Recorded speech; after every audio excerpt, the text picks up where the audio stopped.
Oda ekonomike e Kosovës, ashtu siç kishte paralajmëruar, ka deponuar kallëzim penal ndaj kryesuesit dhe anëtarëve të bordit të zyrës së rregullatorit për energji për moszbatim të vendimit të Gjykatës Supreme lidhur me liberalizimin e tregut të energjisë.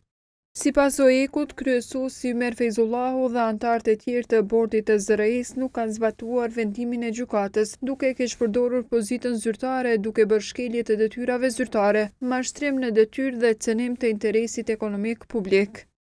Ky veprim pason kërkesën e OEK-ut drejtuar bordit të ZRE-s për reflektim dhe fillimin e zbatimit të aktgjykimit të Gjykatës Supreme, me qëllim kthimin e bizneseve të nxjerra me dhunë në tregun e lirë me çmimet e rregulluara. Megjithatë, bordi i ZRE-s ka vendosur të injorojë dhe keq interpretoj këtë aktgjykim, duke dëmtuar bizneset dhe qytetarët e Kosovës me fatura energjetike më të lartat në historinë e Republikës.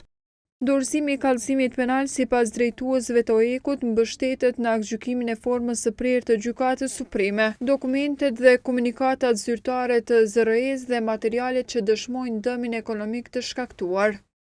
Sipas tyre, bizneset po paguajnë 200% më shtrenjtë për energjinë në tregun e lirë. Por në përgjigjen e ZRE-s për OEK-un që e ka siguruar koha, thuhet se gjykata në aktgjykimin e saj nuk ka urdhëruar pezullimin e liberalizimit të tregut të energjisë elektrike. Gjykata në aktgjykimin e saj nuk ka urdhëruar pezullimin e liberalizimit të tregut të energjisë elektrike, nuk ka konstatuar të drejtë të re për furnizim universal dhe nuk ka urdhëruar rikthimin e konsumatorëve në shërbim universal. Po ashtu gjykata ka hedhur poshtë kërkesën për shfuqizimin e njoftimit publik të 12/03/2025, duke vërejtur se ky njoftim nuk ka qenë akt normativ që krijon të drejta të reja apo detyrime të reja për konsumatorët. Sipas ZRE-s, kthimi i këtyre konsumatorëve në tarifa të rregulluara do të dëmtonte rreth 750.000 konsumatorë familjar me rritjen e tarifave të energjisë. Gjykata Supreme ka shfuqizuar nenet të udhëzuesit për liberalizimin e tregut të energjisë që kanë të bëjnë me kriteret e daljes në treg të hapur. Por në ZRE kanë thënë se vendimi i saj për tarifa me pakicë për vitin 2025 nuk është i bazuar në dispozitat e shfuqizuara të udhëzuesit.